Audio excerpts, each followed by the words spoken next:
তো বান্দা আজকে গুনাহগার হয়ে ওই অন্ধকার কবরের মধ্যে আসছে, কিছুই বলতে পারে না। ও কবরের মাটি, ওই গুনাহগারকে এমন জোরে চাপ দাও, এক পাঁজরের হাড় অন্য পাঁজরের মধ্যে ঢুকে যাবে, এক পাঁজরের হাড় অন্য পাঁজরের মধ্যে ঢুকে যাবে। এরে নবীর আশিক উম্মতের দল, শুধু তাই নয়, কবরের মধ্যে একটা নয়, দুইটা নয়, 70 থেকে 99টা সাপ দংশন করবে। ওই সাপ যদি জমিনের মধ্যে একবার নিঃশ্বাস ছাড়ে, জমিনের গাছপালা আর কিছুই গজানোর ক্ষমতা রাখবে না। এর নবীর আশিক উম্মতের দল, ওই কবরে তোমার আমার এই হবে আযাব, এই হবে গজব। আল্লাহ বলবে তার কবরটা জাহান্নামের আগুন জ্বালাইয়া দাও। দুনিয়ার আগুন যদি শরীরের মধ্যে পড়ে তার কষ্টই সহ্য করা যায় না। বলেন না, এ জীবনে না করিলাম বন্দেগি, গুনাহ করে কাটাইলাম জিন্দেগি, গুনাহ করে কাটাইলাম জিন্দেগি। তওবা করে আবার তওবা ভাঙ্গিলাম, তওবা করে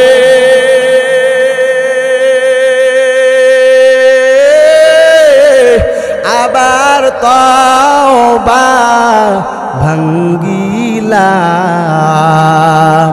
অবশেষে খাঁটি তওবা করিলাম, অবশেষে খাঁটি তওবা করিলাম। ও খাকড়াবন্দের যুবক, ও দিনাজপুরের যুবক, আর কতদিন অহংকার করবা, আর কতদিন নামাজ ছাড়বা, আর কতদিন মা বাবার সঙ্গে খারাপ আচরণ করবা রে বাবা। এ দুনিয়া থেকে একদিন চিরবিদায় গ্রহণ করা লাগবে। আর কতদিন দুনিয়ার পাগল হয়ে থাকবা, আর কতদিন গুনার কাজে লিপ্ত থাকবা। এ দুনিয়া থেকে চিরদিনের জন্য একদিন রওনা করা লাগবে। জোরে বলেন ঠিক না বেঠিক? আল্লাহ রাব্বুল আলামিন বলেন, আইনামা তাকুনু ইউদরিকুমুল মাউতু ওয়ালাউ কুনতুম ফি বুরুজিম মুশাইয়াদা। মরণ থেকে যতই পালাও, মরণ তোমায় নিবে ঘিরি, যদিও সুদূর আকাশ পানে লুকাও সেটাই লাগিয়ে সিঁড়ি। নদী পথে নৌকা চালাও, কিরে মাঝি ভাই, বেলা ডুবার আগে আমিও পার উঠতে চাই। ডুবে গেলে বেলার তো আর ওঠে না, ভেঙে গেলে মেলার তো আর জমে না। পাগল মন আমার তুমি কারলা দিয়া করলা রে বাড়ি ঘর। জোরে বলেন ঠিক না ভাই ঠিক? আজকে এত সুখের সংসার, এত সাজানো বাড়ি, এত সাজানো সংসার, যখন তুমি আমি চক্ষু দুইটা বন্ধ করে রওনা করব, তখন তোমার আমার সব পড়ে থাকবে রে যুবক। কিন্তু মৃত্যু নিয়ে তো আজকে চিন্তাও নাই, মৃত্যু নিয়ে আজকে তোমার আমার টেনশনও নাই, কোনো ফিকির নাই। কথা বলেন ঠিক না ভাই ঠিক? চিন্তা করে দেখো না কবরে কি যাইবা না, চিন্তা করে দেখো না কবরে কি যাইবা না। ওই কবরে আল্লাহ ছাড়া বন্ধু কেহ থাকবে না, ওই কবরে আল্লাহ ছাড়া বন্ধু কেহ থাকবে না। চিন্তা করে দেখো না ওই কবরে আল্লাহ ছাড়া বন্ধু কেহ থাকবে না, ওই কবরে আল্লাহ ছাড়া বন্ধু কেহ থাকবে না, চিন্তা করে দেখো না কবরে কি যাইবা না, অবশেষের ঠিকানা শুধুই মাটির বিছানা। জোরে বলেন ঠিক না বে ঠিক? এরে নবীর আশিক উম্মতের দল, ও পর্দার আলের মা, ও মা তুমি একজন দামি মা। তোমার মতো দামি মা ছিল খাদিজা রাদিয়াল্লাহু তাআলা আনহা, হযরত আসিয়া রাদিয়াল্লাহু তাআলা আনহা। তোমার মতো দামি মা ছিল সুমাইয়া রাদিয়াল্লাহু তাআলা আনহা। ও মা তুমি 5 ওয়াক্ত নামাজ আদায় করো, পর্দা করো, স্বামীর খেদমত করো, আর আল্লাহ তাআলার বিধান মোতাবেক চলো, তাহলে তোমার জান্নাত সহজ হইয়া যাবে। ওরে নবীর আশিক উম্মতের দল, এক আল্লাহর বান্দি জীবনে এমন কোনো গুনাহ নাই করে নাই, বলবো নি? বলবো? এক আল্লাহর বান্দি জীবনে এমন কোনো গুনাহ নাই করে নাই। রাস্তা দিয়ে যাওয়ার সময় দেখতেছেন এক কুকুর পিপাসার্ত অবস্থায় জান যাবে যাবে ভাব, এমন অবস্থায় আল্লাহর বান্দি রাস্তা দিয়ে যাওয়ার সময় সেই দৃশ্য দেখতে পাইল।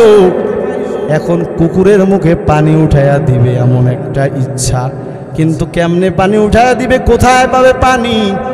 রাস্তা দিয়ে ঘুরতেছে, হঠাৎ করে দূরে এক জায়গায় এক পুকুরের মধ্যে, কূপের মধ্যে পানি দেখতে পেল, কিন্তু কেমনে পানি উঠাবে? যেমনে হোক পানি উঠাইয়া কুকুরের মুখে পানি পান করাইয়া দিল।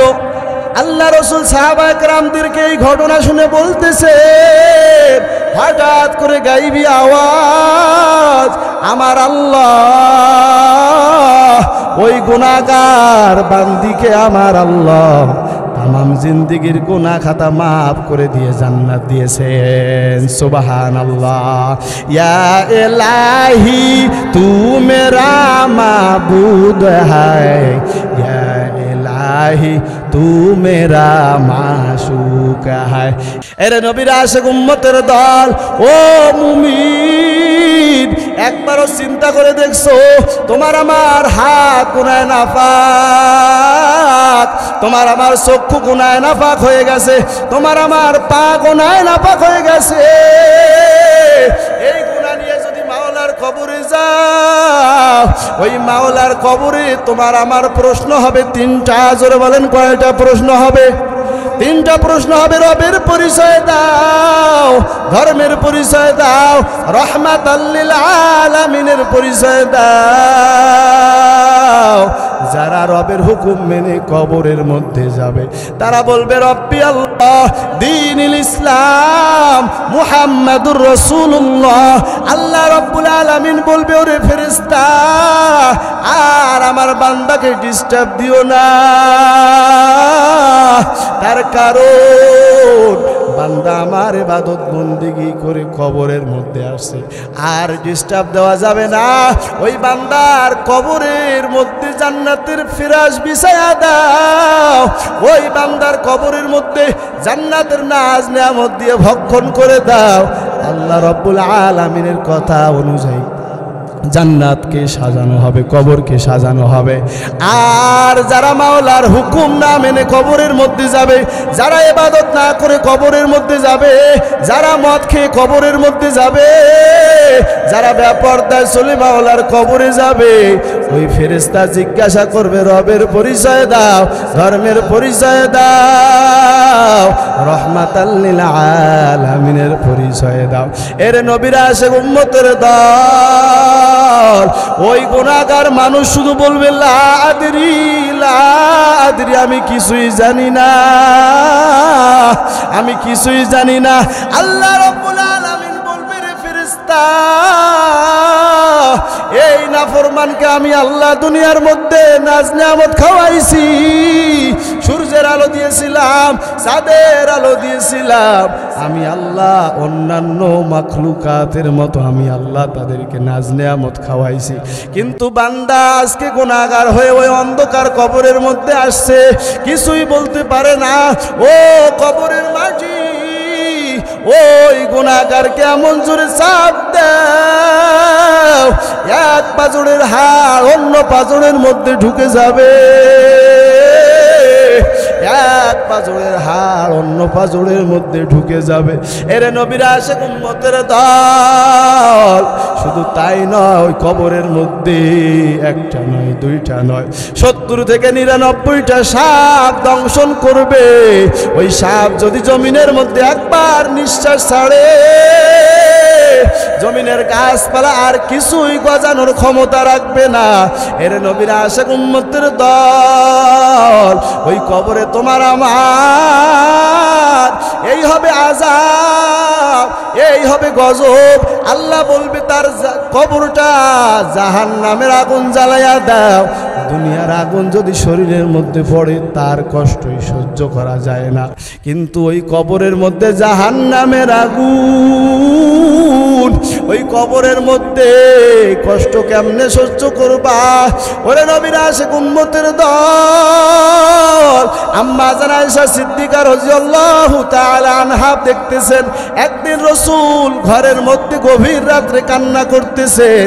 আম্মা জান আয়েশা সিদ্দিকা রাদিয়াল্লাহু তাআলা আনহা ভয় পেয়ে গেলেন, না জানি আমার কোনো আচরণের কারণে আল্লাহ রাসূল কষ্ট পেয়েছেন, কান্না করতেছেন। ইয়া রাসূলুল্লাহ, আপনি কেন কান্না করেন? আল্লাহ রাসূল বলতেছে, আমার কিয়ামতের ময়দানের অবস্থা আমার মনে পড়ে গেছে। বলে কি হবে সেখানে? বলবে সূর্যটা মাথার উপরে চলে আসবে, ওই সমস্ত নবীরা বলবে ইয়া নাফসি ইয়া নাফসি, আর ওদিকে জাহান্নামের আগুন, জাহান্নাম বলবে ইয়া আল্লাহ, আমাকে বেনামাজিদের দাও, আমাকে গুনাহগারদের দাও। সূর্যের আলোর কারণে জমিনটা তামা হয়ে যাবে। সর্বশেষ আল্লাহ রাসূল আল্লাহ তাআলার মাকামে মাহমুদ গিয়ে সিজদায় পড়ে বলবে ইয়া আল্লাহ, আমার একটা উম্মতকেও যদি জাহান্নাম খেয়ে ফেলে আমি নবী জান্নাতে যাব না, আমি নবী জান্নাতে যাব না। আল্লাহ তাআলা বলবে ইয়া রাসূলুল্লাহ, আপনাকে দুনিয়ার মধ্যে বেঈমানেরা কম কাঁদান নাই, আর আপনাকে আমি কাঁদাতে চাই না, আপনার উম্মতদের ধরে ধরে জান্নাতে নিয়ে যাও। আল্লাহ রাসূল উম্মতদের বাছাই করে করে জান্নাতে নিয়ে যাবেন। এর নবীর উম্মতের দল হঠাৎ করে লাইনের মাঝখানে পর্দা পড়ে যাবে। আল্লাহ রাসূল বলবে পর্দা ফেলাইলা কেন? কারণ কি আমার উম্মত কি শেষ? বলবে না না, আপনার উম্মতেরা এখনো শেষ হয় নাই। তাহলে পর্দা ফেলাইলা কেন? আল্লাহর ফেরেশতারা বলবে ইয়া রাসূলুল্লাহ, তারা আপনার উম্মত না, তারা আপনার উম্মতের সঙ্গে জন্মগ্রহণ করেছে, কিন্তু তারা নামাজ পড়ে নাই, নামাজের বিরোধিতা করেছে, তারা দাড়ি রাখে নাই, দাড়িরও বিরোধিতা করেছে, তারা ওয়াজ মাহফিল করে নাই, ওয়াজ মাহফিলের বিরোধিতা করেছে, তারা ভালো কাজ করে নাই, ভালো কাজের বিরোধিতা করেছে। আল্লাহ রাসূল বলবে সকাল সকাল লিমান গায়রা মিন বাদি, এ দুশমনেরা, তোমরা আমার উম্মত নাও, আমিও তোদের নবী নই। এর নবীর আশিক উম্মতের দল, এর যুবক সাহাবায়ে কেরাম যদি আজকে জান্নাত পেয়েও কান্না করতে পারেন, আল্লাহর ওলিরা যদি এত নেক আমল করেও সারাটা জীবন কান্নার কান্না, তাদের তেলাওয়াত শুদ্ধ, তাদের 100% ইবাদত, কিন্তু তোমার আমার কেন আজকে এই হালাত? নামাজ নাই, রোজা নাই, ইবাদত নাই, বন্দেগী নাই। এই অবস্থায় যদি মাওলার কবরে যাও, জাহান্নাম ছাড়া কোনো উপায় নাই। আল্লাহ তাআলা বলেন ওয়া আম্মা মান খাফা মাকামা রাব্বিহি ওয়া নাহান নাফসা আনিল হাওয়া ফাইনাল জান্নাতা হিয়াল মাওয়া। যারা জাহান্নামের ভয়ে, আল্লাহর সামনে দাঁড়িয়ে হিসাব দেওয়ার ভয়ে গুনাহ ছেড়ে দেয়, আল্লাহ বলেন ফাইনাল জান্নাতা হিয়াল মাওয়া, তার জন্য রয়েছে জান্নাতুল মাওয়া। কিন্তু আজকে যারা এই মঞ্চ থেকে আর কখনো গুনাহ করবেন না, আর কখনো মা বাবাকে কষ্ট দিবেন না, আর কখনো আলেম ওলামাদের সঙ্গে খারাপ আচরণ করবেন না, আর কখনো ময় মুরব্বীদের সঙ্গে খারাপ আচরণ করবেন না, এই ধরনের যদি মন মানসিকতা আপনার মধ্যে থাকে, আর কখনো নামাজ ছাড়বেন না, আল্লাহ তাআলার বিরোধিতা করবেন না, গুনাহ করবেন না, দুটো হাত উঠায় আমার আল্লাহকে দেখাইয়া দেন। লিল্লাহে তাকবীর। আমাদের দোয়া কবুল করে নেন আল্লাহ, আপনি আমাদের মুনাজাত কবুল করে নেন আল্লাহ, আজকের মাহফিল আপনি আমাদের কবুল করে নেন, আমিন।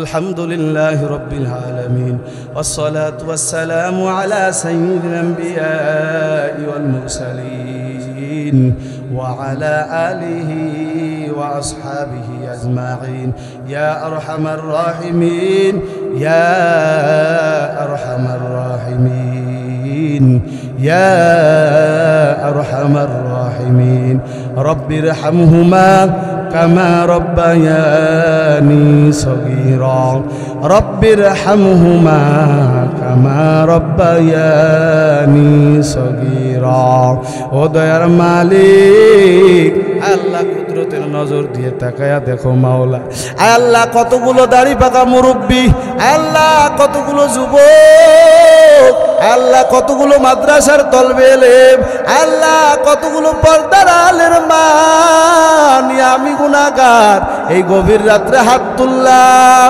আল্লাহ তাকায়া দেখো আল্লাহ আমরা কেন কান্না করি রে মালিক, আল্লাহ আমাদের মা এই মুহূর্তে মারা যায় নাই, আল্লাহ এই মুহূর্তে আমাদের বাবাও মারা যায় নাই, আল্লাহ কেন চোখের পানি ফেলায় আপনার দরবারে কান্না করি রে মালিক,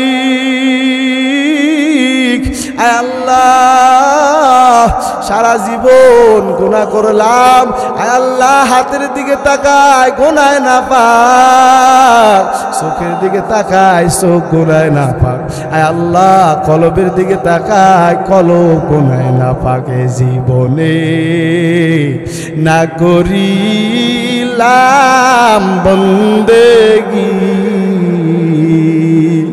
এ জীবনে না করিলাম বন্দেগি গুনাহ করে কাটাইলাম জিন্দেগি, গুনাহ করে কাটাইলাম জিন্দেগি। ও দয়ার মাওলা, ও দয়ার মাশুক, আল্লাহ আমরা নিজেরা নিজেদের নফসের উপর জুলুম করেছি রে মালিক, আল্লাহ আর গুনাহ করব না, আল্লাহ আর নামাজ ছাড়বো না, আল্লাহ আর বেপরদায় চলবো না রে মাওলা, আল্লাহ তাকায়া দেখো মাওলা কতগুলো যুবক ভাই, আল্লাহ তারা তো ইচ্ছা করলে গানের আসর বসাইতে পারতো, আল্লাহ যাত্রার প্যান্ডেল বসাইতে পারতো, আল্লাহ গানের মজমা বসাইতে পারতো রে মাওলা, আল্লাহ কোরআনের ইলম, আল্লাহ কোরআনের মহব্বত, কোরআনের ভালোবাসা নিয়ে তারা জান্নাতের বাগান সাজাইছে, আল্লাহ প্রত্যেকটা যুবক ভাইকে আপনি নামাজি বানায়া দেন, আল্লাহ প্রত্যেকটা যুবক ভাইকে আল্লাহ হযরত আলী রাদিয়াল্লাহু তাআলা আনহুর মতো কবুল করে নেন, আল্লাহ তাকায়া দেখো মাওলা কতগুলো মা বোন এসেছে, আল্লাহ জান্নাতের বাগান সাজাইছে রে মালিক, আল্লাহ আপনি তাদের জীবনের গুনাহ খাতা মাফ করে দেন, আল্লাহ মা বোনদের পর্দা নিশি বানিয়ে দেন, আল্লাহ আপনি তাদেরকে স্বামীর খেদমত করার তৌফিক দান করে দেন, আল্লাহ সবাইকে দ্বীনের জন্য কবুল করে নেন, আল্লাহ মাহফিলের সভাপতি, আল্লাহ মাহফিলের কেশিয়ার, আল্লাহ যারা অর্থ দিয়া পরামর্শ দিয়া, আল্লাহ যারা টাকা দিয়া সহযোগিতা করেছেন, আল্লাহ সবাইকে যা যায় খায়ের দান করে দিয়েন রে মালিক। আয় আল্লাহ যারা আলোচনা করেছেন আয় আল্লাহ আমি সহ সবাইকে কবুল করে নেন। আয় রব্বুল আলামিন আল্লাহ আমাদের মধ্যে অনেকেই অসুস্থ আছে। আয় আল্লাহ কারো ডায়াবেটিস, আয় আল্লাহ কারো মাথায় সমস্যা, আয় আল্লাহ কারো মাজায় সমস্যা, আয় আল্লাহ কারো ব্রেনটে সমস্যা, আয় আল্লাহ আমরা যারা যে সমস্যা নিয়ে আপনার দরবারে হাত তুললাম আয় আল্লাহ আপনি সবাইরে হাত কবুল করে নেন। আয় আল্লাহ সবাইরে মুনাজাত কবুল করে নেন। আয় আল্লাহ জানি না এই গভীর রাত্রে কারা মা হারায়া হাত তুললাম, আয় আল্লাহ কারা বাবা হারায়া হাত তুললাম। আয় আল্লাহ এই মাহফিল শেষে অনেকের মা দরজা খুলে দিবে, আয় আল্লাহ অনেকের বাবা দরজা খুলে দিবে, আয় আল্লাহ অনেকে এতিমের মতো বাড়ির মধ্যে ঢুকবে। আয় আল্লাহ ডানে তাকায় বাবা নাই মা নাই, ওই অন্ধকার কবরের মধ্যে গোনার কারণে আযাব। আয় আল্লাহ মা আমার দিকে তাকায়া আছে, আয় আল্লাহ বাবা আমার দিকে তাকায়া আছে। আয় আল্লাহ বলতেছে রে সন্তান খাকড়াবর পাঁচ পীরের মাজারে গিয়ে আমার জন্য একটু দোয়া কর। আয় আল্লাহ মা বাবা আমাদের দিকে চাইয়া আছে, আয় আল্লাহ আমাদের শ্বশুর শাশুড়ি আমাদের দিকে চাইয়া আছে, আয় আল্লাহ আত্মীয় স্বজন আমাদের দিকে চাইয়া আছে। আল্লাহ সবাইরে কবরগুলোকে আল্লাহ জান্নাতের বাগান বানাইয়া দেয়। আল্লাহ আমাদের সামনে পিছনে আল্লাহ ডানে বামে অনেক অলিয়া উলিয়া শুয়ে আছে, অনেক মুসলমান আপনার বান্দারা শুয়ে আছে। আল্লাহ যত মুর্দা শুয়ে আছে রে মাওলা, আল্লাহ যত দূর পর্যন্ত মাইকের আওয়াজ যায় আল্লাহ সবাইকে আপনি মাফ করিয়া দেন। আল্লাহ আমরা আর নামাজ ছাড়বো না, আল্লাহ আর গুনাহ করবো না, আল্লাহ আর কখনো আলেম ওলামাদের সঙ্গে বেয়াদবি করবো না রে মাওলা। আল্লাহ সবাইকে আপনি দ্বীনের জন্য কবুল করে নেন। আল্লাহ আমরা চাইতেও জানি না কিভাবে চাওয়া দরকার, আল্লাহ কিভাবে আপনার কাছে বলা দরকার, আল্লাহ আমরা চাইতেও জানি না বলতেও পারি না রে মাওলা। যা আমাদের জন্য প্রয়োজন তা দিয়া দেন, যা আমাদের জন্য ক্ষতিকর তা থেকে আপনি আমাদেরকে হেফাজত করেন। আল্লাহ বিশেষ করে যারা আয়োজন করলো যুবক ভাইয়েরা আল্লাহ সবাইকে দ্বীনের জন্য কবুল করে নেন। সামনে বছর প্রত্যেক বছরে তারা যেন এইভাবে সুন্দরভাবে জান্নাতের বাগান সাজাইতে পারে আল্লাহ সেই ধরনের মন মানসিকতা তৈরি করে দেন।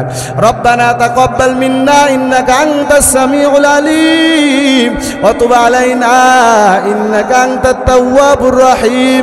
সুবহানা রাব্বিকা রাব্বিল ইজ্জাতি আম্মা ইয়াসিফুন ওয়া সালামুন আলাল মুরসালিন والحمد لله رب العالمين. السلام عليكم ورحمة الله وبركاته.